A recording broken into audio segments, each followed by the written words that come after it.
So here what I'm seeing is there's a lot of innovation and then there's a lot of work to get that to work. Fashion is, for me, one of the best parallels because you have the issue with hand feel. So people had to get comfortable understanding how fabric felt before they could buy online. And that's shifted now, and now there's complete comfort and there's a massive shift in the industry towards it. I do think one of the barriers for grocery is always going to be trust of somebody else picking your produce. It's true. And then how much good produce is out there and what's left in the store after. Yeah.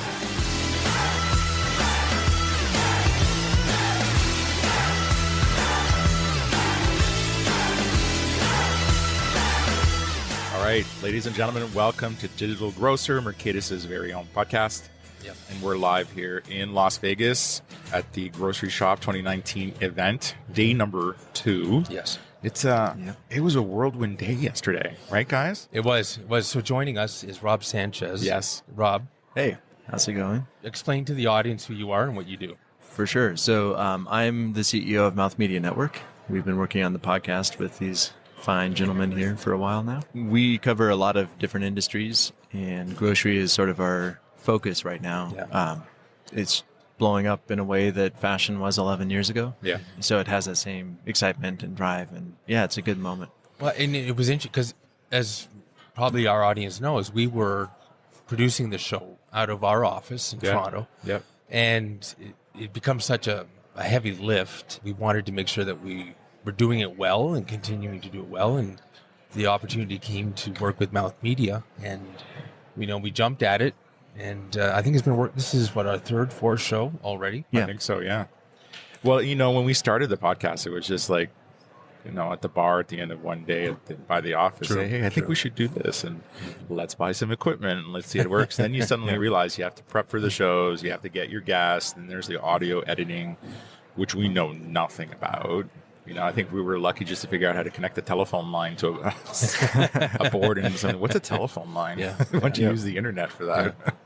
And it's great because I know our audience, I know the industry is consuming podcasts. I know there's other organizations out there in our space that all of a sudden are starting up their podcasts. Well, I think everything we do from a marketing perspective, we're probably the template to a lot of our competitors as well as some of the other smaller players in the industry. If we do some sort of trade publication with some really good type of story on the operationalization of something, I know there's someone's going to follow with some similar story. I mean, it's the story of our lives, right, in terms of what we do. Yeah, well, as they say, what it is, imitation is the sincerest form of flattery. Yep. Yeah. Absolutely. So what's going on the trade show floor, Mark? Like yesterday, you walked around. Did you see anything that kind of hit you? Well, I'm looking at the Takeoff Technologies booth right now. It's quite impressive. They're demoing their robotic picking capabilities. I know we have friends over there in the Miracle booth, showcasing their marketplace tech. There's some big players here. Microsoft's booth is over yonder. Over yonder. That's a unit of measure. But I didn't go to the Microsoft. What are they showcasing? Do you know? Off the top of my head, no. But Okay. they're here, which is, I guess, significant. Well, they have to have a presence in retail. I mean, I remember the day when Microsoft had an ad network. And this was years ago. They did that partnership with a couple of agencies out of Chicago and New York, and it unfortunately didn't really go anywhere. So, but I mean, I think they're trying to be active in retail. I'm surprised Oracle's not here. Yeah, Actually. They're not walking the show, are they? I know Pinterest was here last year. Yes, they're not here this year. Not here this year. Yeah. It's an interesting show. I think there's traffic-wise, gut feel, feels less people. I think the exhibit space, it feels smaller. I mean, we're positioned right beside the general session, so we know there's bodies, but there, as soon as the general session ends, they have other places to go, and it's that from that perspective, it's although we're having good traffic based on our booth position. Yes. Looking forward to day 2. See if we get more conversations going. And are you getting feedback on the content? The content-wise, there's nothing new. It seems to be a rinse and repeat from last year. Yeah. And a lot of the same speakers. Yeah, my sense from talking to some people is the content, I don't want to say the word dated. Like, I think there's this appetite in the industry to say, well, content should be, something needs to be new and innovative every 3 to 4 or 5 months, right? I think it's probably in the cycle of every time Apple releases a new phone, there should be new content in this space. But the reality is this space doesn't grow by leaps and bounds on a quarterly basis. So I think there's some rehashing of some content. I heard Walmart spoke yesterday. P&G had a good presentation. So there's been some okay pockets of content. But I would agree, generally the feedback I'm getting is that it feels kind of rehashed. Yeah. Right, the data. Yeah, it does remind me a lot of the early days in fashion tech, where there would be like a big spike, and then everyone would talk about that for like 2 years. And Okay. then it would happen again. Right. And it would happen again. And then the speed started picking up. Okay. So here what I'm seeing is there's a lot of innovation, and then there's a lot of work to get that to work. Right. And then it happens again. And so you kind of have these boom and bust cycles on new conversations. Oh, that's interesting. That's probably in line with a cycle of innovation, which is, every 2 years, time to absorb it, time to make it better, mature, kind of go to the next level. I think it's kind of familiar to what we're hearing in this space as well, in this vertical market. Yeah, and it's, as you said, I mean, you had the big announcement 2 years ago, Amazon, Whole Foods, and that's still working its way through the industry. There will be another shoe that drops. Right. Yeah. We just don't know what it is and when it will be. Yeah. And that'll kick off another dialogue or conversation spike that Rob was talking Well, about. what I heard yesterday from talking to some smaller retailers, and then we're talking about these are retailers with below 20 locations. They are having similar conversations in their boardrooms that some extremely large retailers are talking about owning their customers, about being, as per our campaign, back in charge. Right. So these smaller retailers are starting to have those conversations, and that becomes extremely grassroots in terms of the level it's happening. And there's some interesting fear out there that maybe they gave up too much. Yeah. And they're starting to kind of think about it. Well, it's interesting that you say that. I think the fact that what's informed our positioning in the market now is the conversations that you've had over the last little while with our clients and prospective clients and what their objectives are in really owning their grocery shopping experience online. Yeah. We also had some CPGs visit us yesterday. Interesting. And, we've always talked about at some point the CPGs are going to consider how do they go direct. And then I think most of them are reluctant to spread themselves thin across the multiple channels, whether it be Amazon and so on and so on. But the one conversation we had yesterday that struck me as being really interesting is wanting to partner in terms of being able to influence what's happening on a .com perspective across multiple retailers. And I'm not talking about advertising. Right. No, that's not the conversation. Yeah. It's about product placement, product bundles, product influence in the consumer, and educating the consumer in a way that Interesting. That it's easier to get educated consumer online than it is in store, but it's so infrequently done well. Right. Yesterday I was doing an interview with I don't know if you know this. I don't even know if we organized this interview, but it was a very small newspaper in the Midwest. Was that produce retailer? Yeah. Yes. Was that organized by us? Yes. Yeah, she was a lovely person to talk to, and she had some amazing questions. Yeah. And she talked about, like, when you're in the category of produce, what are the barriers to adoption of buying produce online, blah, blah, blah, blah, blah. Fast forward, her core question is, how do you educate consumers on produce? And this goes back to that CPG conversation. I'm like, buying produce on a good day is intimidating. And it's usually the most expensive part of your grocery shop. So how do you pick an avocado? How do you teach someone to do that? What to do with the avocado? What's the health benefits of it? Right. Because we stick to the staples as human beings, right?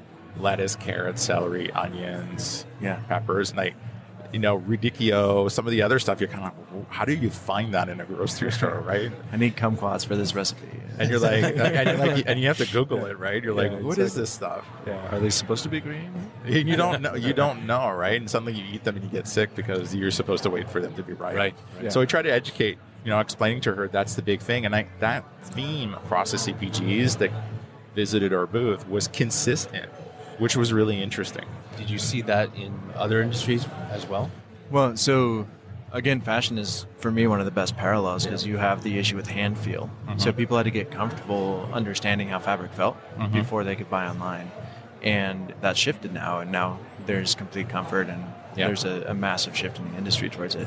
I do think one of the barriers for grocery is always going to be trust of somebody else picking your produce. It's true. And then how much good produce is out there and what's left in the store after. Yeah. And then, I don't know, have you seen Misfits? No. They have a pretty brilliant marketing campaign at the New York subway right now, but it's a marketplace for all of the produce that looks weird. Oh, wicked. Yeah, it makes a lot of sense. And you know it's going to show up ugly. Oh yeah, yeah. So and then that's part of the your, fun. your expectations are being managed. Let me deal with your expectations. Yeah. Right. So I like that idea too, because they're basically saying, okay, the food is still good, but it's going to be mismatched on the way it's presented, and that fixes some of that, and also gives the stores an offshoot for it. Yeah. Deals a little bit with food waste, but yeah, it's fascinating. What's interesting, you talk about the fabric, because yesterday I was having a pretty in-depth conversation with an individual that suggested, well, I think there's imaging technology that can be used to pick the right piece of produce or steak, and it could be easily implemented in store. And being a technologist, I said, that's a solution looking for a problem. Yeah. And the individual did not respond well to my comment. Yeah. And I suspect it's because he's made a heavy investment in that technology. Yep. I tried to explain to him, I said, number one, technology doesn't solve everything. Yeah. Two, at the end of the day, deploying technology in retail at 3% margin is difficult on a good day. Yeah. And, high turnover rate. And also we know from experience that when we're writing user guides or we're writing training material for inside the store, it's got to be really, really easy so the adoption rate can be really quick. It can't be overly complicated. And quite frankly, if it's too much to support, it loses traction really quick. Yeah. But I kind of wrapped up my conversation, and this individual cut off our conversation because, again, I wasn't supporting his idea. Yeah. I said to him, what's really important to understand at the end of the day when you're dealing with in grocery retail, that no matter what you build, if the input in terms of quality of meat and produce, if that input into the supply chain is already not good, so if half the stuff you're buying is already spoiled, I don't care what technology you're going to put in. Yeah. It's not going to solve the problem. That's why I think the further back in the supply chain you tackle the margin issue, the better. 100%. In the same way that one of the reasons that margins were crap in the fashion industry was because the supply chain was archaic, and you had to order like a year, 18 months and longer in advance, so you never actually knew. So they actually just built in spoilage. And there was this big, like, the idea that they're burning clothes, there was this big kerfluffle about that, but that's actually common industry practice. Wow. To decrease the prices. You have a similar issue if you're not handling the agriculture correctly, if you're not dealing with the soil and the light for the crops, if you're not handling pesticides and so on. And it's going to be interesting. One of the things I'm fascinated with right now is the impact of the lawsuits against Roundup. Roundup Monsanto. Yeah. It's going to be interesting to see that ripple through, because that's going to have a huge downstream impact, especially since most of our crops now have been genetically modified to support that. Yeah. So I think that's a place to take that innovation and move it, like deal with that at the farm level, picking and the farm level. Yeah. What becomes compost? What do you ship? Yeah. Versus in the store. There's some interesting statistics that say, I think in the United States, I think it's over 30% of the food is wasted on an annual basis. Yeah. It's ridiculous. Yeah. When you think about it, And you think the cost is baked into what consumers pay now. Yep. That's your margin. Yeah. And to your point, if you're able to better operationalize and rationalize your costs from the source, and that's the challenge that you have with some of the innovators in the grocery space, is that they're setting up distribution centers or dark stores that sort of bypass the traditional grocery supply chain. Right. And they're able to either lower the cost or they're going to pocket that margin to their benefit. Yeah. And the typical grocery retailer is going to continue to be hamstrung. Yeah, I think it's like yesterday I made a prediction. Like, if I was Albertsons, I think Albertsons is an unsung hero in this space. No one talks about them necessarily, but they're very covert as an organization, and I understand that what they're doing. But if I was to reinvent myself as a grocery retailer, I would move. If you could move the majority of your commodities to an online sale.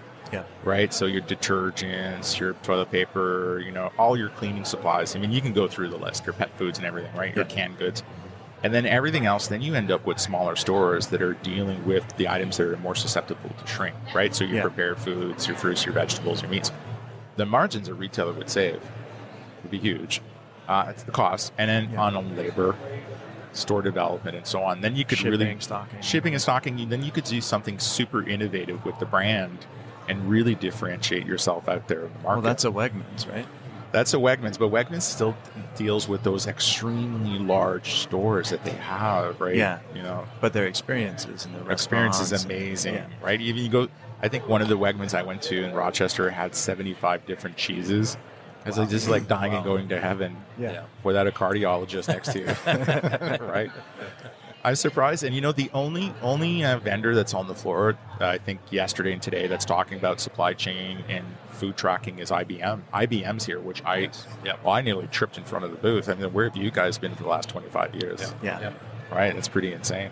Avery's doing some stuff with supply chain on the using barcodes and RFID to decrease shrinkage in the actual prepared foods.